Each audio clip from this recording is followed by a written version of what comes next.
आज आपण उन्हाळी वाळवणातील अजून एक रेसिपी पाहणार आहोत, ते म्हणजे उपवासाचे साबुदाणा बटाटा पापड। इथे हे पापड तुम्ही बघू शकता, अतिशय सुरेख असा रंग या पापडला आलेला आहे आणि बनवायला देखील हे पापड अगदी साधे आणि सोपे आहेत। हे पापड बनवण्यासाठी लागणारे साबुदाणा आणि बटाट्याचं अचूक असं प्रमाण या व्हिडिओमध्ये मी सांगितलेलं आहे, त्यामुळे तुमचे देखील पापड अशाच पद्धतीने एकदम पातळ आणि खुसखुशीत स्वरूपाचे तयार होतील। बराच वेळा काय होते की जेव्हा आपण हे पापड बनवतो तेव्हा हे पापड तळल्यानंतर फार जास्त फुलत नाहीत, तसेच पापड खाताना मग थोडेसे कडक देखील लागतात। पण तसं काही होऊ नये म्हणून हे पापड बनवत असताना इथे मी काही महत्त्वाच्या टिप्स सांगितलेल्या आहेत, त्या जर तुम्ही फॉलो केल्या तर तुमचे पापड अशाच पद्धतीचे एकदम पातळ आणि खुसखुशीत स्वरूपाचे तयार होतील। इथे हा पापड तुम्ही बघू शकता, तळल्यानंतर अगदी तिप्पट चौपट फुललेला आहे। अशाच पद्धतीचे तुमचे पापड देखील फुलतील। चला तर मग वेळ न घालवता पटकन रेसिपीला सुरुवात करूया। साबुदाणा बटाटा पापड बनवण्यासाठी आपल्याला इथे लागणार आहेत बटाटे। तर इथे हे मी 1 किलो बटाटे घेतलेले आहेत। बटाटे घेतल्यानंतर ते मी स्वच्छ असे पाण्याने धुवून घेतलेले आहेत। आता हे बटाटे आपल्याला उकडवून घ्यायचे आहेत। त्यासाठी बटाटे मी इथे कुकरमध्ये आता टाकून घेत आहे। सर्वात आधी कुकरमध्ये आपल्याला खाली एक स्टँड टाकायचा आहे, म्हणजे जे काही बटाटे आहेत ते आपले डायरेक्ट पाण्यामध्ये पडणार नाहीत। त्यासाठी इथे मी स्टँड ठेवून घेतलेला आहे आणि या स्टँडवरती आपल्याला आता हे बटाटे सर्व ठेवून घ्यायचे आहेत। इथे मी सर्व बटाटे कुकरमध्ये टाकून घेतलेले आहेत। आता कुकरमध्ये 2.5 ते 3 ग्लास पाणी टाकायचं आहे आणि कुकरचं झाकण लावून आपल्याला हे बटाटे शिजवून किंवा उकडून घ्यायचे। साधारण 4 ते 5 शिट्ट्यांमध्ये हे बटाटे चांगले शिजले जातात। आपले बटाटे शिजतात तोपर्यंत आपण पुढची तयारी करूया। इथे हा मी 1 कप साबुदाणा घेतलेला आहे। वजनी प्रमाणामध्ये हा साबुदाणा पाव किलो म्हणजे 250 ग्रॅम आहे। खिचडी बनवण्यासाठी आपण जो साबुदाणा वापरतो तो साबुदाणा इथे मी घेतलेला आहे। आता हा साबुदाणा आपल्याला भाजून घ्यायचा आहे, त्यासाठी हा साबुदाणा आता मी कढईमध्ये टाकून घेते। ही कढई आता आपल्याला गॅसवरती ठेवायची आणि आपल्याला गॅसच्या मीडियम ते लो फ्लेमवरती हा साबुदाणा चांगला फुलेपर्यंत भाजून घ्यायचा आहे। हा साबुदाणा आपल्याला सतत हलवत राहायचा आहे, म्हणजे साबुदाण्याला डाग पडणार नाहीत किंवा साबुदाण्याचा रंग देखील बदलणार नाही। साबुदाणा अशा पद्धतीने भाजून घेतला की साबुदाणा छान असा फुलतो आणि हलका फुलका देखील होतो। तर हे साबुदाणा अशा पद्धतीने भाजून घेतल्याने मिक्सरमधून तो पटकन बारीक देखील होतो। इथे तुम्ही बघू शकता आपला साबुदाणा छान असा फुलला गेलेला आहे आणि भाजला देखील गेलाय। आता गॅस बंद करून हा साबुदाणा आपण एका ताटामध्ये थंड होण्यासाठी काढून घेऊयात। साबुदाणा थंड होण्यासाठी तो मी मोठ्या ताटामध्ये इथे काढून घेतलेला आहे। आता हा साबुदाणा आपल्याला पूर्णपणे थंड करून घ्यायचा आहे। इथे हा साबुदाणा आपला चांगला थंड झालेला आहे। आता हा साबुदाणा आपण मिक्सरमधून बारीक करून घेऊया। साबुदाणा बारीक करत असताना आपल्याला त्याचं शक्य होईल तेवढं बारीक असं पीठ तयार करून घ्यायचं आहे। तर इथे आपलं साबुदाण्याचं जे काही पीठ आहे ते तयार झालेलं आहे। अशा पद्धतीने शक्य होईल तेवढं मी इथे बारीक तयार करून घेतलेलं आहे। आता आपण पुढची प्रोसेस करूया। इथे मी उकडलेले बटाटे घेतलेले आहेत। आता या बटाट्यावरचं जे काही साल आहे ते आपल्याला काढून टाकायचे। यामध्ये आपल्याला थोडंसुद्धा बटाट्याचं साल ठेवायचं नाही, सगळं बटाट्याचं साल आपल्याला इथे काढून टाकायचं आहे। तर आता सर्व जे काही बटाटे आहेत त्याचं साल मी इथे काढून घेते। इथे मी सर्व बटाट्यांचं साल काढून घेतलेलं आहे। आता हे बटाटे थोडेसे थंड देखील झालेले आहेत। आता हे बटाटे आपल्याला किसणीने किसून घ्यायचे आहेत। तर किसणीचे जे छोटे छोटे होल असतात त्या साईडने आपल्याला हे बटाटे किसून घ्यायचे आहेत। अशा पद्धतीने बटाटे किसून घेतल्याने काय होते की बटाट्यांमध्ये मोठे मोठे कण शिल्लक राहत नाहीत आणि मग आपले जे पापड आहेत ते एकदम पातळ स्वरूपाचे तयार होतात। आता सर्व जे काही बटाटे आहेत ते मी अशाच पद्धतीने किसून घेते। बऱ्याच जणांना असा देखील प्रश्न पडतो की पापड बनवण्यासाठी कोणते बटाटे वापरावेत। तर जो बटाटा हलकासा पिवळसर रंगाचा दिसतो असेच बटाटे आपल्याला ते पापड बनवण्यासाठी वापरायचे आहेत। जो बटाटा दिसायला थोडासा पांढरा असतो किंवा आतमधून पांढरा निघतो असे बटाटे आपल्याला पापड बनवण्यासाठी वापरायचे नाहीत। पिवळसर जो बटाटा असतो तोच आपल्याला पापड बनवण्यासाठी वापरायचा, म्हणजे जे काही पापड आहेत त्या पापडला छान असा रंग येतो। इथे सगळे जे काही बटाटे आहेत ते मी छान असे किसून घेतलेले आहेत। याच्यामध्ये अजिबात मी मोठे मोठे बटाट्याचे कण शिल्लक ठेवलेले नाहीयेत। आता यामध्ये आपल्याला टाकायचं आहे साबुदाण्याचं पीठ। आपण मगाशी जे साबुदाण्याचं पीठ तयार करून घेतलेलं होतं ते सगळं पीठ आपल्याला यामध्ये टाकून घ्यायचं आहे। इथे हे जे मी प्रमाण सांगितलेलं आहे 1 किलो बटाट्यासाठी पाव किलो साबुदाणा, हे अगदी परफेक्ट असं प्रमाण आहे। आता यामध्ये टाकून घेऊयात चवीनुसार मीठ। कोणताही वाळवणाचा पदार्थ बनवताना त्यामध्ये मिठाचं प्रमाण थोडंसं कमीच टाकायचं, कारण वाळवल्यानंतर तो पदार्थ कमी होतो। आता यामध्ये आपल्याला अगदी थोडं थोडं पाणी टाकायचे आणि या पिठाचा गोळा तयार करून घ्यायचा आहे। साबुदाण्याचं जे काही पीठ आहे ते आपल्याला या बटाट्यांमध्ये छान असे मिक्स करून घ्यायचं आहे। जो साबुदाणा आहे तो आपण भाजून घेऊन मग त्याचं पीठ तयार करून घेतले, त्याच्यामुळे जे काही साबुदाण्याचं पीठ आहे ते जास्त प्रमाणामध्ये पाणी शोषून घेतं। त्याच्यामुळे आपल्याला थोडं थोडं पाणी टाकायचे आणि हे पीठ घट्टसर स्वरूपाचं मळून घ्यायचे। आता बऱ्याच जणांना असा प्रश्न पडेल की हे पीठ मळत असताना यामध्ये जर पाणी वापरलं तर हे पापड उलतील किंवा मग त्याला चिरा पडतील, पण तसं काही होत नाही। अगदी छान असे पापड तयार होतात। तर इथे तुम्ही बघू शकता पाणी वापरत अशा पद्धतीचं हे पीठ मी तयार करून घेतलेलं आहे। साधारण अर्धा ते पाऊण कप पाणी हे पीठ मळण्यासाठी मला लागलेलं आहे। आता या पिठाचे आपल्याला उडीद वड्याप्रमाणे गोळे तयार करून घ्यायचे आहेत। मीडियम साईजमध्ये या पिठाचे आपल्याला गोळे तयार करून घ्यायचे आहेत अशा पद्धतीने, आणि याला मध्ये होल करायचा आहे। ज्याप्रमाणे उडीद वडा असतो त्याचप्रमाणे आपल्याला याचे देखील वडे तयार करून घ्यायचे आहेत, कारण हे पीठ आपण वाफवून घेणार आहोत।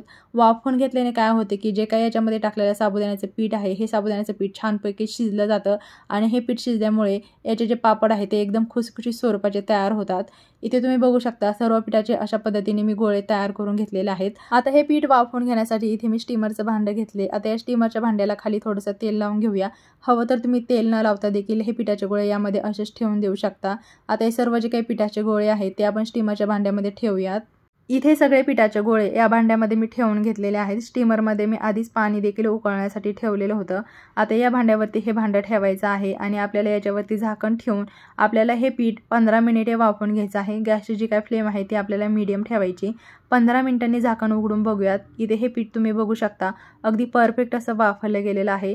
आता गॅसची फ्लेम बंद करायची आणि हे पीठ आपल्याला एका मोठ्या ताटामध्ये काढून घ्यायचंय। हे पीठ वाफवून घेतल्याने काय होते की यामध्ये टाकलेलं जे काही साबुदाण्याचं पीठ आहे ते व्यवस्थितपणे शिजलं जातं आणि त्याच्यामुळे या पिठाला चिकटसरपणा येतो। तर इथे तुम्ही बघू शकता एकदम मस्त आपलं पीठ वाफवलं गेलेलं आहे। आता हे पीठ आपल्याला एकदम गरम असतानाच मॅश करून घ्यायचे। त्यासाठी इथे मी अशा प्रकारचे मॅशर घेतलेलं आहे। यामध्ये असलेले सर्व जे काही पिठाचे गोळे आहेत ते आपल्याला मॅशरच्या मदतीने अशा पद्धतीने फोडून घ्यायचे आहेत आणि सर्व जे काही पीठ आहे ते आपल्याला एकजीव करून घ्यायचं आहे। इथे तुम्ही बघू शकता सर्व जे काही पीठ आहे ते मी छान असे मॅशरने मॅश करून घेतलेलं आहे। आता यामध्ये टाकूयात अर्धा चमचा हिरवी मिरची। हिरवी मिरचीचं प्रमाण तुम्ही तुमच्या आवडीनुसार कमी किंवा जास्त करू शकता। आता हिरवी मिरची या पिठामध्ये आपण चांगली मिक्स करून घेऊया। आता हे पीठ बऱ्यापैकी थंड झालेलं आहे, त्याच्यामुळे थोडा पाण्याचा हात घ्यायचा आहे आणि हिरवी मिरची या पिठामध्ये चांगली मिक्स करून घ्यायची आहे। हे पापड बनवताना शक्यतो हिरवी मिरचीचा उपयोग करावा, म्हणजे पापडला रंग खूप छान येतो। हवं तर तुम्ही लाल मिरची वापरून देखील हे पापड बनवू शकता। हे जे पीठ आहे हे पीठ खूप चिकट आहे, त्याच्यामुळे पाण्याचा थोडा हात लावायचा आणि मग आपल्याला हे पीठ छान असं मळून घ्यायचं आहे। हे पीठ आधी आपण वाफवून घेतलेलं होतं आणि वाफवल्यामुळे यामध्ये टाकलेलं जे काही साबुदाण्याचं पीठ होतं ते अगदी व्यवस्थितपणे वाफवलं गेलं आणि त्याच्यामुळे अशा पद्धतीचं एकदम चिकट स्वरूपाचं हे पीठ तयार झालेलं आहे। तर हाताला लागलेले जे काही पीठ आहे ते आपल्याला चमच्याच्या मदतीने काढून टाकायचे। तर आपल्या इथं पापड बनवण्यासाठी लागणारे जे काही पीठ आहे ते तयार आहे। आता या पिठाचे आपल्याला अशा पद्धतीने थोडा पाण्याचा हात लावून पिठाचे गोळे तयार करून घ्यायचे आहेत। इथे हे पिठाचे गोळे तयार करण्यासाठी मी पाण्याचाच उपयोग करत आहे। हवं तर तुम्ही तेलाचा हात लावून देखील हे पिठाचे गोळे तयार करून घेऊ शकता। तुम्हाला पापड कितपत छोटा किंवा मोठा बनवायचा आहे त्यानुसार तुम्ही हे पिठाचे गोळे तयार करून घेऊ शकता। इथे मी मीडियम साईजमध्ये हे पिठाचे गोळे तयार करून घेतलेले आहेत। आता आपण लगेच पापड बनवायला घेऊया। पापड बनवण्यासाठी आपल्याला येथे 2 प्लॅस्टिकच्या शीट लागणार आहेत। एक प्लॅस्टिकची शीट खाली आणि एक प्लॅस्टिकची शीट वरती। दोन्ही पण प्लॅस्टिकच्या शीटला आपल्याला पाण्याचा हात लावून घ्यायचा आहे। पाण्याऐवजी तुम्ही येथे तेल देखील लावू शकता। आता दोन्ही प्लॅस्टिकच्या शीटमध्ये आपल्याला पिठाचा गोळा ठेवायचा आहे आणि आपल्याला हे वरून वाटीच्या किंवा प्लेटच्या मदतीने अशा पद्धतीने प्रेस करून घ्यायचं आहे। प्रेस केल्यानंतर इथे तुम्ही बघू शकता थोडासा जाडसर स्वरूपाचा हा पापड तयार झालेला आहे। आता बोटांच्या मदतीने आपल्याला हा पापड थोडासा पातळ करून घ्यायचा आहे। इथे तुम्ही बघू शकता एकदम पातळ स्वरूपाचा आपला पापड तयार झालेला आहे। आता हा पापड आपण वाळत घालूया। आता मी तुम्हाला दुसऱ्या पद्धतीने पापड कसा बनवायचा हे दाखवत आहे। तर दोन्ही प्लास्टिकच्या शीट घ्यायच्यात आणि मध्ये आपल्याला हा पिठाचा गोळा ठेवायचा आहे। थोडासा पाण्याचा हात लावायचा आहे आणि आता हा पापड आपल्याला बेलण्याच्या मदतीने लाटून घ्यायचा आहे। बेलण्याच्या मदतीने पापड लाटताना तुम्हाला हवा तेवढा पातळ पापड इथे लाटून घेऊ शकता। तर अशा पद्धतीने आता हा पापड मी लाटून घेते। इथे आपला दुसऱ्या पद्धतीने देखील पापड लाटून तयार झालेला आहे। तुम्ही बघू शकता अतिशय पातळ स्वरूपाचा हा पापड तयार झालेला आहे। आता हा पापड देखील आपण वाळत घालूया। आता मी तुम्हाला तिसऱ्या पद्धतीने पापड कसा बनवायचा हे दाखवते। पापड बनवण्यासाठी इथे मी पुरी यंत्र घेतलेलं आहे। दोन्ही प्लास्टिकच्या शीटमध्ये आपल्याला पिठाचा गोळा ठेवायचा आहे आणि हे आपल्याला अशा पद्धतीने दाबून घ्यायचं आहे। तुम्ही बघू शकता अतिशय सुंदर स्वरूपाचा आपला या पद्धतीने देखील पापड तयार होतो। इथे हे पापड बनवण्यासाठी मी तुम्हाला 3 पद्धती दाखवलेल्या आहेत। तुम्हाला जी पद्धत सोपी वाटेल त्या पद्धतीने तुम्ही हे पापड बनवून घेऊ शकता। आता हा पापड देखील आपण वाळायला घालूया। इथे पापड वाळत घालण्यासाठी मी खाली ओढणी अंतरून घेतलेली आहे। हवं तर तुम्ही प्लास्टिकच्या शीटवरती देखील हे सगळे पापड वाळत घालू शकता। आता राहिलेले जे काही पापड आहे ते मी अशाच पद्धतीने पोळपटवरती लाटून घेणार आहे। इथे तुम्ही बघू शकता पोळपटवरती पापड लाटून घेतल्याने जो पापड आहे तो आपल्याला हवा तेवढा पातळ लाटता येतो। तसेच इथे तुम्ही पापडचा आकार देखील बघू शकता। एकदम गोल गलगरीत असा आकार आपल्या पापडला आलेला आहे आणि एकदम पातळ स्वरूपाचा इथे आपला पापड तयार झालाय। आता हा देखील पापड आपण वाळत घालूया आणि सेम प्रकारे राहिलेले सर्व जे काही पापड आहे ते देखील तयार करून घेऊयात। सगळे पापड इथे मी तयार करून घेतलेले आहेत। आता हे पापड मी घरामध्येच फॅनखाली वाळवून किंवा सुकवून घेणार आहे। तुमच्याकडे जर उन्हाची सोय असेल तर तुम्ही उन्हामध्ये देखील हे पापड डायरेक्ट वाळवून घेऊ शकता। चला तर मग इथे आपले साबुदाणा बटाटा पापड वाळवून तयार झालेले आहेत। वाळल्यानंतर हे पापड तुम्ही बघू शकता, अतिशय सुंदर असा रंग या पापडला आलेला आहे। कारण हे पापड बनवताना आपण त्याच्यामध्ये मिक्सरमधून बारीक केलेली हिरवी मिरची वापरलेली होती। पण तुम्ही जर हे पापड बनवताना त्यामध्ये लाल मिरची वापरलेली असेल तर मग तुमच्या पापडला लालसर कलर येईल। इथे हा पापड तुम्ही बघू शकता, एकदम पातळ स्वरूपाचा तयार झालेला आहे। याच्यामधून जी काही बोटे आहेत ती देखील अगदी स्पष्ट अशी दिसत आहेत। तुम्ही जर या व्हिडिओमध्ये सांगितलेल्या सगळ्या ज्या काही टिप्स आहेत त्या जर फॉलो केल्या तर तुमचे जे काही पापड आहेत ते अशाच पद्धतीने एकदम पातळ स्वरूपाचे तयार होतील। आता हे पापड आपण तळून देखील बघूयात, म्हणजे तुम्हाला याचा अंदाज येईल। पापड तळण्यासाठी तेल एकदम चांगलं गरम करून घ्यायचे आणि मगच तेलामध्ये पापड टाकायचा आहे। इथे तुम्ही बघू शकता हा पापड अगदी तिप्पट चौपट फुललेला आहे। हे साबुदाणा बटाटा पापड बनवत असताना मी व्हिडिओमध्ये सांगितलेल्या ज्या काही टिप्स आहेत त्या जर तुम्ही फॉलो केल्या तर तुमचे पापड देखील अशाच पद्धतीचे एकदम खुसखुशीत स्वरूपाचे तयार होतील।